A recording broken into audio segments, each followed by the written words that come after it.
Good morning. Wow, now it's all downhill from here. I am really, really excited and blessed to be here with you all today. I just started doing talks this year. You may know that if you've seen any of the other ones. And I never in a million years thought when I made a New Year's resolution to speak that by the end of the year I would be here with some of the best minds in the community that I call home.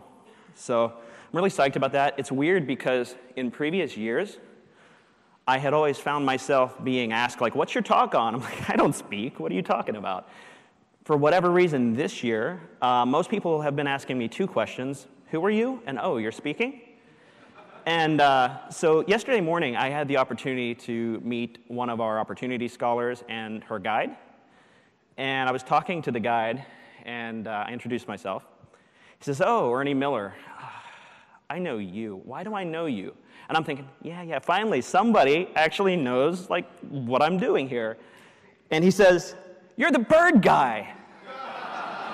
So I may be the bird guy to you. That's okay. I think that's pretty cool. Lord of the birds, Lord of the gulls. You should totally ask me about Apris. I just started working there about 3 weeks ago, and it's a very meaningful job that I'm doing. We literally save lives, and they were so awesome to be like 2.5 weeks into my employment. Sure, yeah, we'll send you to RubyConf, no problem. I would very much like them to continue to do things like this for me, so ask me about Apris. So if you were at RailsConf, you saw Aaron's keynote. It was A-flat, and it really, let's just say, it struck a chord with me. I mean, it really set the bar. It made me want to. It made me want to be a better coda. All right. More than a few of you look to be getting tired of this. I better stop fiddling around before I beat it to death. Okay, let's do it.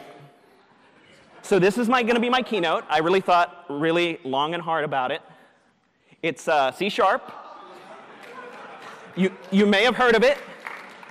I think it's going to be huge. It's going to be awesome. So what is Ruby? That seems like a really kind of silly question to ask a room full of Rubyists. So I ask it because, like, is this Ruby? No. That looks like C to me. It looks like C written by somebody who sucks at it. How about now? Is it Ruby? How about now? It runs. Oh, it gets worse from here, guys. How about this? Is this Ruby? I think we all can agree we're thankful that it's not. What about now? What about now? Is it Ruby? So one thing, this is obviously very different from PHP. The method naming and argument order is much more consistent in this. So it runs. How about this? What's this look like? Is this Ruby? What if I change the function keywords to stabby lambdas, and I add a period before that check over there? How about now? I'm especially proud of this comment. All right, one more. I think I'm making my point. How about this? So I learned something about Python. I haven't spent a lot of time doing Python. That it's basically just a bucket of attributes. You can assign anything to anything, essentially. I was kind of surprised by that. There's no like real instance variables. Okay, you might say that using a 1, I'm not sure if you can tell, these are 1s now. You might say that's cheating. I say it makes it extra elite, personally. Is it Ruby now? This tiny little bit of code here makes it work. One more question for you. If your code has a syntax error, does it stop being Ruby?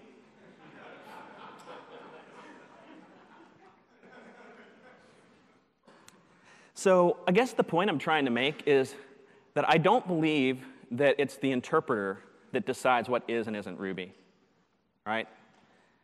I think it's the people. And that's cool because Matt's designed Ruby to increase programmer happiness, right? And interpreters don't get happy, right? People get happy. So then the answer to what is Ruby is, duh.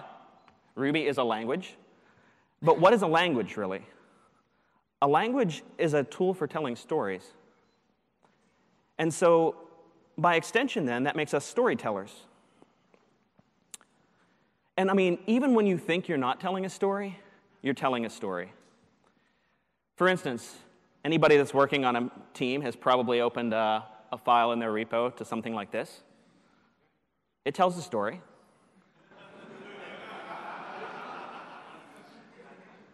Or this one. This one here just cries out like, I have no idea how I'm going to make this work. All kinds of put statements all over the place, commented out, left in. And if there was any doubt that Ruby is a language, it also has dialects, right? So you all may be familiar with this style of coding. It tells a story as well.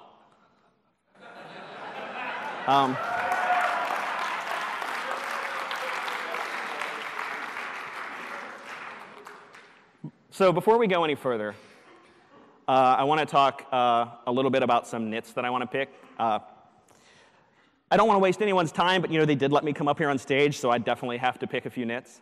Does this make you recoil? It makes me recoil when I see it, right? So one thing that defines Ruby for me is the way that we format our code in a lot of ways. This makes me feel a lot better, like just seeing it like this, right? Soft tabs and two spaces, that's the way we format. The train has left the station. Sorry, people that want hard tabs. And also, if you can use vertical space to separate ideas, you'll make life much, much easier for your coworkers. Here's another thing that really drives me nuts, really makes me crazy. I'm not sure if there's like a byte shortage or something, like we need to save the bytes. But if it's not self-explanatory, your variables are definitely not X, unless, right? OK. Here's another one. I'm sure you guys now are like, oh, you don't want short variable names? I'll show you. Yeah.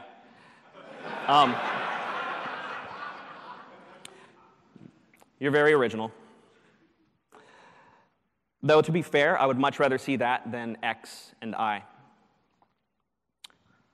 Oh, how about this one? You seen Ruby code like this? Uh-huh. Every day is hump day. Right? So we have a lot of refugees from Java in our community. I don't know why they would really want to bring that baggage along with them. But also, there's a link down in the bottom. They'll be in the slides when we put them online. It's a study about how camel case is actually slower to read. And we read and pick out parts of code much more frequently than we write it. So optimizing for readability. Again, we're storytellers. This is another one. Explicit return. I don't know why it makes me so crazy. It's just like extra words, not necessary. Everything has a value. Simplest case, you can remove it.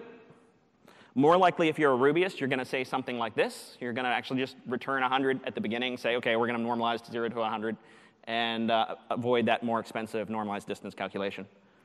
Everything's backwards, but it's going to be all right. So those are my nitpicks. Let's go on to some baggage that we bring. I came to Ruby from Perl, which is a much more procedural style language. A good friend of mine, and it's not uncommon for us to write things like this in more procedural style languages if we're making our life miserable for good reason.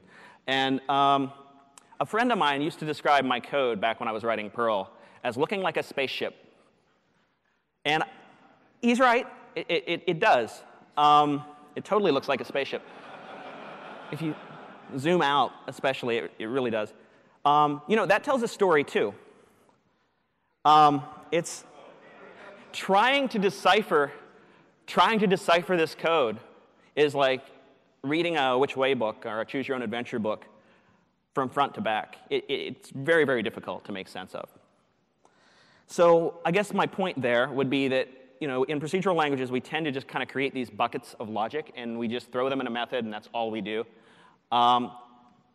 You can't have that. That's not good. One thing that I've used, and this is going to get some mixed response, I assume, but is 80 column lines. It's a constraint I put on myself, not because screen real estate is that expensive, but it's an early warning system. And also, again, I talk about making code more readable. We are storytellers. Do you open up a newspaper and look at it like this? I mean, I don't. I read things much easier when I can scan lines, and so I think that short lines help. If nothing else, it stops you and makes you think, am I really, if it starts to get uncomfortable, am I really doing the right thing here? Here's something else I used to do. We create these sort of buckets of methods because we don't know where the things need to live, and we make a utility module or a utility class. You can't have buckets of methods.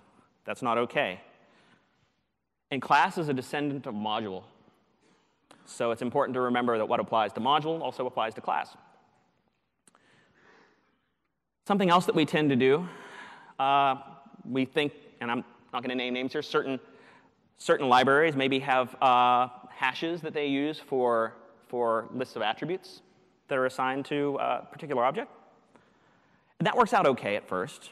And then you decide you need to typecast those attributes. And so now the typecasting logic lives in the thing that's holding the hash.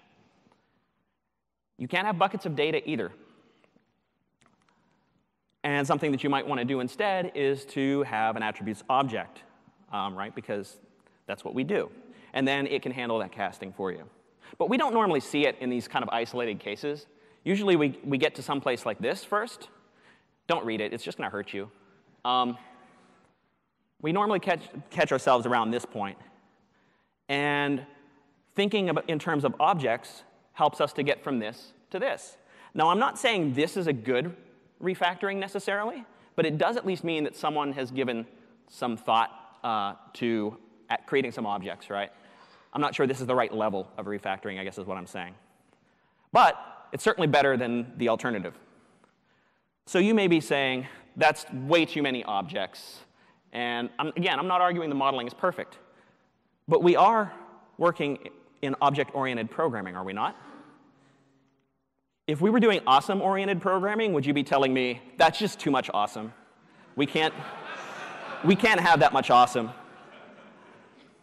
And modeling is really where the magic happens. It's where you move from these buckets of things, and you start to begin to describe things in terms of objects. You go from a descriptive description of the situation to being prescriptive, to being able to say, here is my mental model, right? It's the value in doing this modeling activity is that you get to go ahead and reframe the problem, right? And it's all about naming things.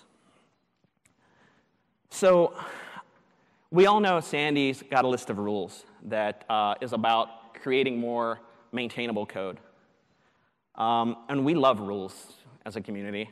I think one of the biggest payoffs of following rules, like having short method names, having short class names, is that it forces us to give names to the code. Any Game of Thrones fans out there? Yeah? How many of you have actually read the books? All right, I'm going to find out if you're lying later. All right, so have you ever tried discussing the Song of Ice and Fire series with someone? It's tricky, right? There's a lot going on. You want to do it in hard mode? Try having a conversation about a Song of Ice and Fire without using any names. Just describe this guy over here who's the son. You'd have to go all the way back to the beginning, right, to describe anything. But the names are what we attach characteristics and relationships to. I can say Tyrion Lannister. You know who it is. I can say Red Wedding. You know what I'm referring to. And if you're just watching the show, I'm not going to explain it. We're storytellers. Putting things in random buckets doesn't work. You need to name your characters, your classes, your modules. You need to name their actions and the methods that they perform. We find it hard to name things because naming something requires us to have some idea of what we think it's going to be. But the naming often comes before the knowing. Don't get too hung up early on. We all know you can change names. OK, a few of you actually read the books, know what I'm talking about. So if we are storytellers, here's a book for us. We've all probably had a look at it. Oh, hey. Wow, it has fans. OK. Who would have thought? There's a paragraph in that book that I think applies to coding as much as it applies to any other kind of language. Vigorous writing is concise. A sentence should contain no unnecessary words, a paragraph no unnecessary sentences, for the same reason that a drawing should have no unnecessary lines and a machine no unnecessary parts. This requires not that the writer make all sentences short or avoid all detail and treat subjects only in outline, but that every word tell. We get really, moving on from baggage from other languages, in the Ruby community, we get very, very focused on expressiveness. We like to throw that term around, right? And it's an extremely powerful language. We can redefine things to do exactly what we want them to do with mixed results. Ruby reads beautifully out of the box. And it also gives us this power to extend the language as we require. In fact, I think that its flexibility is one of its most endearing qualities.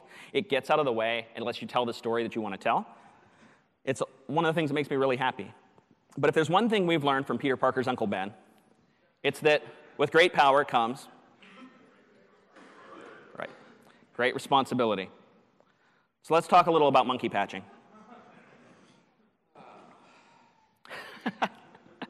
Yeah, Evan sighs very loudly. All right.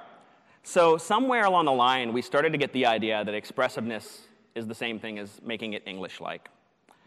The thing about it is Ruby is a language of its own, just like English, right? In English, we borrow words like cappuccino, like espresso, right? But it doesn't mean that for the entire time that we're in the coffee shop, we must speak Italian. Ruby borrows language from English when it makes sense. So we know arrays have a first and a last method, right? We can refer to the first or last element in our array. It's handy. So along comes someone and says, well, if first and last are good, let's have second and third and fourth and fifth and 42, not 42nd. Because that has to be better, right? I say, why stop there? I mean, array penultimate, array anti-penultimate. Why not? I mean, it works. Look how expressive. If only there were some way that we, as people, could index into any element in the array so that we wouldn't have to define all these methods. I mean, I don't know, like, we could use like positive numbers to go forward, negative numbers to go from the back. It would be really handy, wouldn't it? So we all know we can ask an array to tell it if it includes an object. Some point along the line, we decided it would be better to ask the object whether or not it's in something. This is simplified from the real code. And, I mean, I guess it reads like English, right? Second in array. But there's one problem with this, right? Objects should be in the dark about where they're living, right? You ask an object to tell you whether it contains something. You don't ask an object to know. I mean, this sounds like super like philosophical, right? For an object to find itself, right? The container knows what it contains. So here are a couple of questions you might want to ask yourself before you monkey patch. Does it address a real problem? You know, maybe it simplifies a pattern you see all over your app. Symbol 2proc is a great example of this, right? I love that. That came from a monkey patch. Does it follow OO principles, right? Does it make sense for the method to live in the class you're patching? Are you adding functionality to a class in order to use it as a stand-in for a real object? That's a no-no. That's a really smelly smell.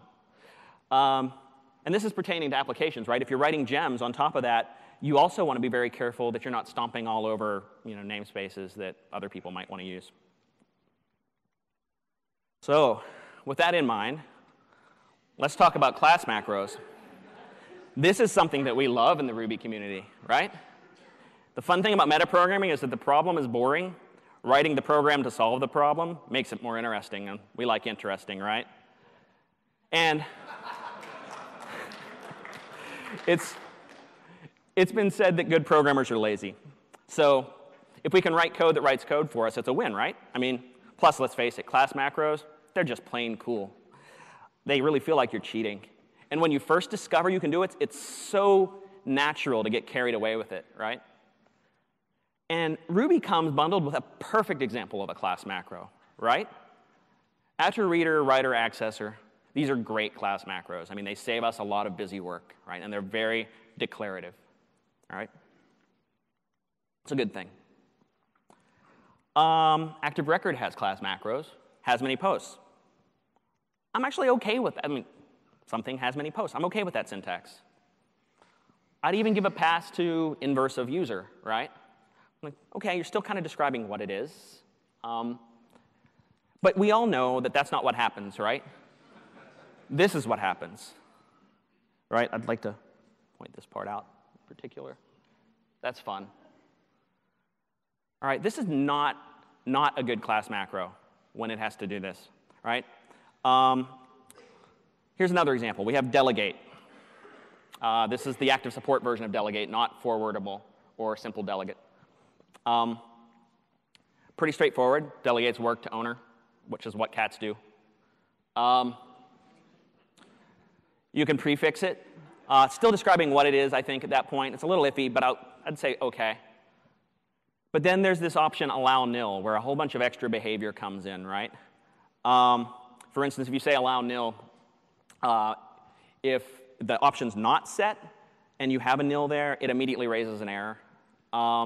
If it is set, it delegates to nil if nil happens to respond to the method, but otherwise it just returns nil. And you can see this kind of indecision in the implementation. Again, this is small for a reason. You don't want to read it. I'm protecting you. I'm going to put some arrows in here. These are all the branching points in the code. These are all the places where the code branches off to make a decision, right? If prefix is true instead of a string, for instance, it'll use the value of 2 as the default prefix. But only if you're delegating to a method name, not if you're delegating to an object that's an instance variable or a constant. It also checks explicitly for a 2 of class and prefixes it with self, so you're not referencing the keyword. All right, if we were to make a few minor changes to this API, and again, for parity with the one that was there, we'll just keep that in module. We can reduce the number of branches necessary to something like this. We split out the allow nil behavior to a different macro, and we say, OK, this is a different thing, right? It's different. And we can kind of simplify the method that we actually use. I mean, it's now one line. This is the one-line method that we generate. And the neat thing is we can dog food it inside an object to delegate those things to nil that nil responds to. We keep the same behavior. I'm not arguing this is the right behavior. I'm arguing this is equivalent. So it's something to think about when you're writing class macros. Maybe you actually have more than one thing. So how about this one? Right? This must be great because it has no options, right? This is horrible, right? Because Ruby already has class macros that do this for us. This is what they're called. And if you really, really need to make use of the hooks, go ahead and make use of the hooks as well. It's OK. I mean, it's better than adding new vocabulary that nobody's going to know. And they don't now know where the file is to look for. So everybody loves rules, right? We talked about it earlier. In the Ruby community, we love rules. So here are 5 rules that we can apply whenever we're considering whether or not something needs to be a class macro and how to implement it. In my opinion, they let me give my opinion while I'm up here. This is cool. Class macros should first off describe what, not how. They should be idempotent. If you run them multiple times, running the same class macro is not going to change things repeatedly. They should be order independent. If you run the same macro with slightly different options, then it should be building some aggregate amount of information versus changing what you had said earlier, because that way you can reason about each thing independently. They should be straightforward. What you see should be as close to what you get as possible. You shouldn't necessarily get surprised by what happens, is a better way of saying it. And you shouldn't have to comb through pages and pages of documentation just to understand how to use a class macro. That's a really good sign that this would be better factored into some objects. And lastly, both the definition and the implementation should be free of branching if possible. So if you're branching a lot in the macro implementation, there's a good chance you have more than one macro, which I mentioned earlier, or maybe a macro that takes a class or an object to be a strategy. So here's the rules again, and most of you probably are saying, that's impossible. I would say it's not necessarily impossible in that those built-ins that I said, @reader, @accessor, and so forth, they actually do this today. They satisfy all those criteria. But I'll admit, I'm kind of screwing with you. Obviously, like any set of rules, it's OK to break them if you have a reason, right? And that's what makes it fun. I'm breaking the rules. Look at me. I'm wild. It's really about happiness, right? A good reason to break the rules is if you're going to increase the happiness of the users of your code. Short-term is good. Long-term happiness is better. Think about the people that are kind of come along and read this stuff later, not just the fact that you save some keystrokes on the writing. And you know, there are two kinds of surprises, right? There are good surprises. OMG, this works so well. It was so intuitive, right? Let's talk about callbacks. We love callbacks. And you know, I hate to keep harping on callbacks, but the thing is there are a lot of libraries out there that have actually taken the ActiveSupport style of callbacks and begun to re-implement that functionality, right? And you'll see, it's like, these callbacks are inspired by ActiveSupport style callbacks. So this is happening frequently enough that I think it probably needs to be reiterated. So here's someone using callbacks. Oh, here's a before save. You know, here's an after save, around save. Holy heck, what is this? Why is my code all awful? Everything is terrible. Everything is miserable. I don't even understand. Right? Right? That's not funny at all. All right. So let's assume we have a base class. For, of course, the only real reason we should ever have a base class, to model a military base with lasers.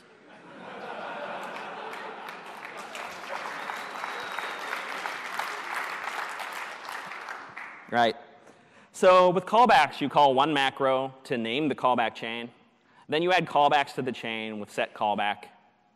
And then in the methods that actually want to take and use the callbacks, you have to wrap everything in a block, a run callbacks call. And then it yields to your code, right? So let's compare that to the rules.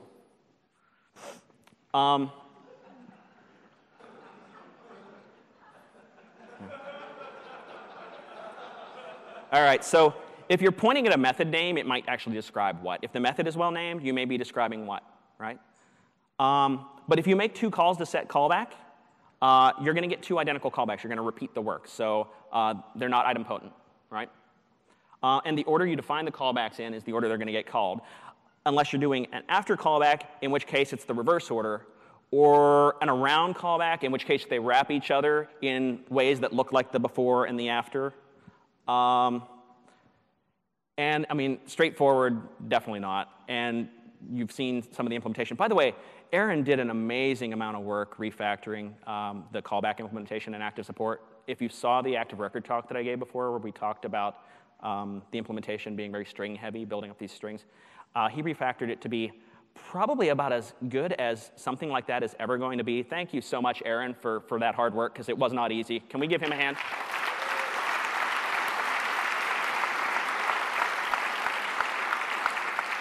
He's over there hanging his head. He's like, horrible. All right. So here's where it gets really interesting, right? I talk about how it's branching. It's branching so much it's an honorary tree. We can say, sorry, go back. We can say, and I took my own advice and said arm weapons instead of giving a lambda there. But we can say if not armed. We can say unless training mode, right? And then we won't auto-arm. And then we can have other calls in, say, subclasses like secret bases. And they can skip callbacks, again, with an unless or an if, controlling whether or not the callbacks get skipped. So we're treating this code as kind of a big blob of stuff, right? And it turns out, really, that it's not just tricky to rock a rhyme that's right on time. It's also tricky to use callbacks in a way that doesn't ruin your life. And we have alternatives, right? We have these wonderful things: inclusion, extension, prepension, and it's okay. It's okay for your characters, the characters in your stories, to have demands and expectations of one another. Have you ever included an enumerable and defined an each? Right? You've benefited from this. You're defining an interface, right? You have an interface and you conform to it, and you get all this great functionality for free. So we might potentially consider, apparently, this thing's a little crazy. We might consider doing something like this. It's going to blow your method cache, by the way. Don't do this like for real, but like it is an option. You can extend something, like you can have an auto-arming method that simply calls super, or an auto-arming module that simply calls super on its fire lasers method. You implement fire lasers on the thing that extends it. You can get that behavior, that same behavior that we just had before. Better in Ruby 2, which you're all running now, right? Yeah. It's so much better. You can simply prepend auto-arming, get the same behavior. And if you have rules like about whether something should auto-arm, you can, again, define an interface, right? You can say, like, OK, so when you extend or you prepend auto-arming, you get this should auto-arm that's automatically set to true. But if you want to override that in a subclass, you're totally cool to do that. It's going to determine whether or not you should actually do the thing or not. So you can get that same behavior in a way that's readable. So if we compare the rules that we looked at again, it definitely defines what, not how, because all you can do is say the name of the thing that you're extending or you're prepending, right? It's idempotent. You include, you extend, you prepend. If you do it a second time, it's not going to change the inheritance hierarchy of your object. And speaking of, it does sort of depend on the order. Like, I mean, it might, depending on the implementation, right, certainly it can be order dependent, right? Whatever you're calling in super is going to, again, because it's related to the inheritance hierarchy. It's straightforward, though. I mean, you know exactly where to go look for that code, right? No surprises there. And it's about as free as you're going to be of branching in that you have the keyword, you have the class or the module that you're extending or prepending or whatever. That's about as much as you're going to be able to do. Now, certainly implementations can vary, but that's not my problem. So that other huge win with this, right, is like with callbacks, how do you really know the behavior that's attached to something? I mean, you can ask for the callbacks, and you get this like array-like thing, callback chain. But if you're actually adding things to the inheritance hierarchy of the object, you can start to ask about what that object has. And you can see, for instance, the order that things are being executed very easily. And it's just Ruby, right? Like, it leverages stuff that we already know, which brings us back to making every word tell, right? Like, if somebody already understands a concept, why create an artificial learning curve for them? Is there value there?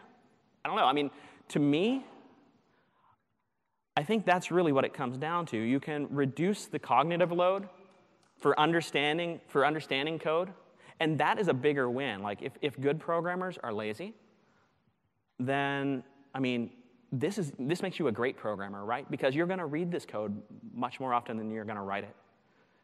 And if you make it more readable, then every time you go back to it, you won't have to wonder, oh, how was that macro implemented again? Now look, it's obvious that not one pattern is going to apply everywhere. Okay, I'm not advocating that you just blindly go, you know, Ernie said do this, and so I'm going to go do this, right? It's totally okay. It's really fine that, and stories would be really boring if they were all the same. What I'm asking you to do is think. Think about the story that you're trying to tell. We're storytellers, right? I mean, and Ruby is such a wonderful language, a wonderful tool for telling stories. I love it. I mean, I'm a little bit maybe too passionate about it at times. I mean, I go to other languages and I'm just like, I wish I had what I had in Ruby. It's an awesome tool for telling stories, and I'm so grateful that we have it. So put thought into what you're trying to say and make every word tell. That's all. That's it.